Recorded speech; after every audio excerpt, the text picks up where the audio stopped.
Welcome back to the HINZ Conference. I've got with me now Mick. Mick, you're responsible, for lack of a better word, for the amazing display we're going to see around the corner in a short while there. We had David Mates, one of the keynote speakers, was talking about the Canterbury Initiative and all its different components, and communicating that message is very important. If you don't communicate, it's not going off the ground or be heard, and I believe that's your job in effect. Would you like us to tell us a bit more about the display and your input with it? Well, I've helped put the display together. We had quite a challenge really, so we've got a lot of different innovations that make a difference to how our health system works and how it benefits the patient. So I had to find a way to tell quite a complex story in an engaging way. So what we've done is our system is focused around the patient, so we've told it as the story of a patient journey. And it is told around our hypothetical 80-year-old who's Agnes. So this is a real life scenario, so this is actually worked through with doctors to make sure it's realistic, etc. But we tell the story of her journey from start to finish and how these different technical interventions make a difference. So what they do, and what point in the journey they come in. It's told on a number of levels because this display has a life after this, so we put quite a lot of investment and effort into making this display work. So it needs to work on a number of levels. If you look broadly at the story, it's set out like almost like a board game, and you can look at it at that level and just say, right, I get what these things do and I get that it helps Agnes. But each of those 9 innovations I've spoken about has a level of detail. So we've allowed people an iPad which tells a video or a presentation which shows what it does and tells a little bit more detail for those people that want to dive that wee bit deeper. And they can then be selective about which products or which innovations they take an interest in. So it was trying to tell that whole complex story in a way that people can opt in or out of the bits that they want. So for people who are not at this conference, they're going to hear this tale and be really regretful they're not here. Is it going on the road? It's not going on the road as such. It's going over to our design lab, which is based over in Middleton in Christchurch. And that's where we've tested out plans and layouts for the redevelopment of hospital, etc., etc. So we try things out before we do them, but there's some pretty exciting displays over there, and this will be a display over there for perhaps 6 months. So we have events there where the general public might be invited, or local politicians, or we might hold a conference, not quite like this one, but a conference, and people will have an opportunity then to work their way through it. And it's been designed to be self-guided. So someone can work their own way through, and as I said, they can go in whatever depth they want. Well done, because you were saying before, just before the camera switched on, this is probably one of the most challenging ones you put together, and this is after, in spite of your youth experience, many years in the industry. So where were the challenges? Well, the thinking was, so again, we have a complex story to tell. We're also in a quality environment in terms of the audience, so we needed to do a good job. So what I had to then say is, if we're going to do a good job and invest money and effort into creating something, how can we give that the maximum value? And that was to give it a life after HINZ.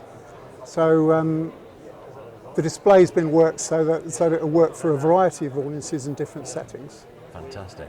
Well, look, thank you very much indeed. Now we're going to bring Stella in to replace you on the couch, and she's going to tell us a bit more about the individual components. Mick, I really appreciate your input there in the meantime. Thank you. Great display. Thank you Cheers. very much.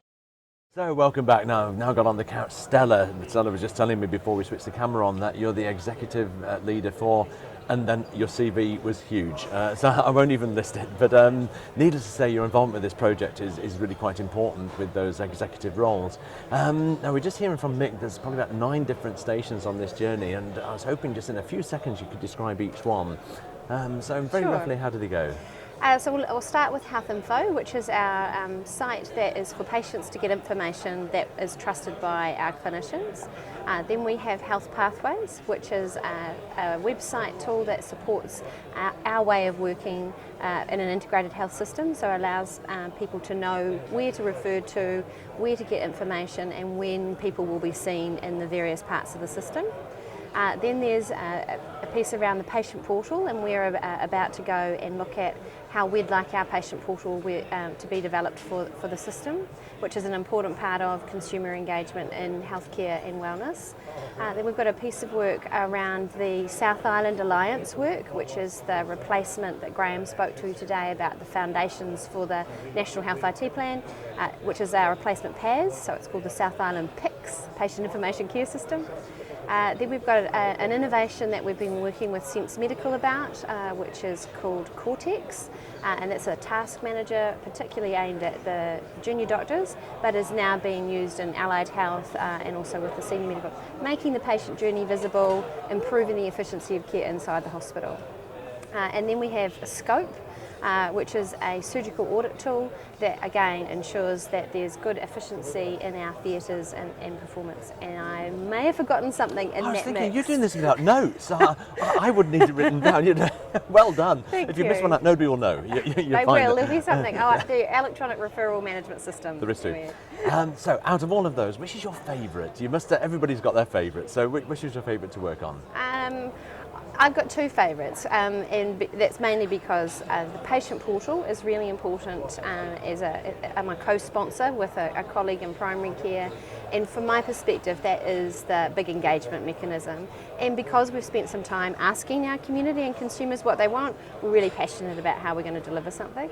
And the other is Cortex, and that's because it's been an innovation. And when you do innovation with a small company with a lot of big ideas, we've learned a lot, and it's really exciting to see them here launching their product, and I'm really delighted that that's happening.